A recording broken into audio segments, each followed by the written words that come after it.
Hi everyone, my name's Nathan, and today you can't see me, but you can see a graphic presentation on the subject of worldview. This view will attempt to define worldview in layman's terms, discuss its function in an individual's life, and explain its significance in a Christian lifestyle and context. We will go over concepts like culture, paradigms, social cohesion, morality, the definition of some of these things being still debated by academic bigwigs from around the world, but hopefully it will make enough sense for you to at least have a general grasp on what they look like. Worldviews are all about perspective. They are the observations and acquired understanding of different phenomena experienced in one's life.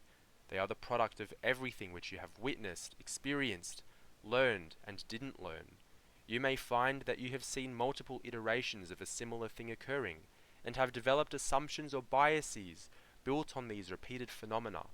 Say that I was walking down the street and got swooped by a magpie. Then suppose I saw videos on social media of other people getting swooped by magpies.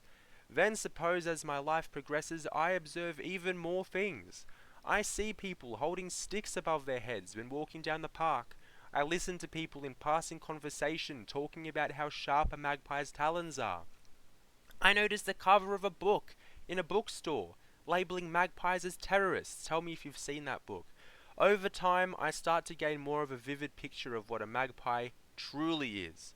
Magpies are not fair creatures. They are bent on destroying civilization and can only be stopped using sticks as self-defense. My accumulation of relevant experiences have caused me to formulate assumptions on magpies.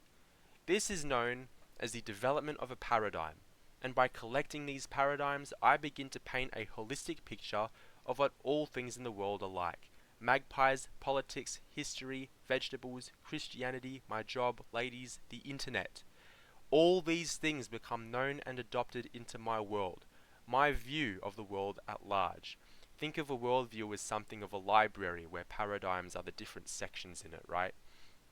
Processing these views internally helps one to establish something of a guide on how to respond. Seeing people holding sticks down the park, for example, encourages one to do the same, with the expectation that the stick will be an adequate defense mechanism while crossing magpie-infested terrain. And though it is very difficult for any two people to have exactly the same worldview, worldviews can overlap with each other. In fact, elements of a worldview can be shared with entire communities or nations. Nations use these to develop principles on which laws are created for the purposes of social cohesion. In the book Perspectives on Global Development 2012, Social Cohesion in a Shifting World, which was made by the Organization for Economic Cooperation and Development, social cohesion is identified as involving cooperation, trust, and belonging. For a society to function, people need to work together as members of the same body to improve the state of the world around them. This requires everyone to be on the same team and to conform to the same rules so that society can function as safely and smoothly as possible. These principles are built upon as culture, technology, and other things change, but laws tend to be authoritative under the assumption that following them is a better option for oneself and everyone else than the alternative. Miroslav Volf and Tony Blair in Flourishing, Why We Need Religion in a Globalized World, argues that religious founders form the bedrock of societies, including commonly accepted principles surrounding cultural norms and morality. If this is true, then societies possess something of a long-term memory when it comes to the establishment of paradigms in worldviews.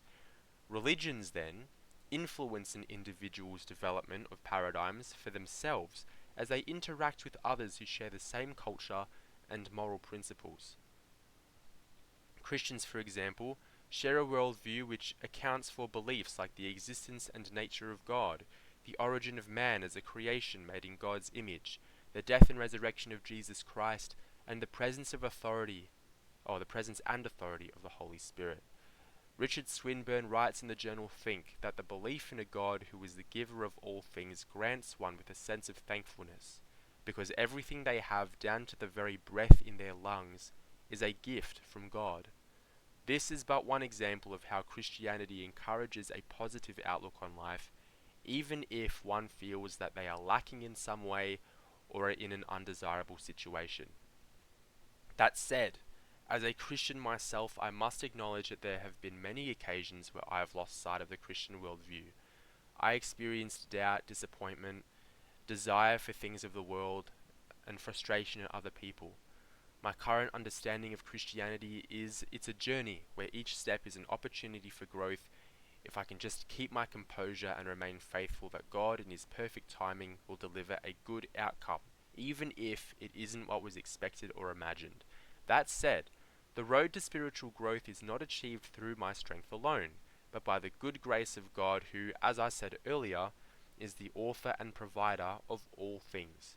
At this stage, though I admit I struggle to comprehend what His plan for my life is, I can find some peace at least knowing that there is a plan, it's known by God, and because He plans to give me hope in the future, I can be sure that if I can just stand my ground and keep the faith, God will take care of the rest. Proverbs 3 verse 5 to 8 says, "Trust in the Lord with all your heart and lean not on your own understanding. In all your ways acknowledge Him, and He will keep your paths straight. Do not be wise in your own eyes. Fear the Lord and shun evil. This will bring health to your body and nourishment to your bones."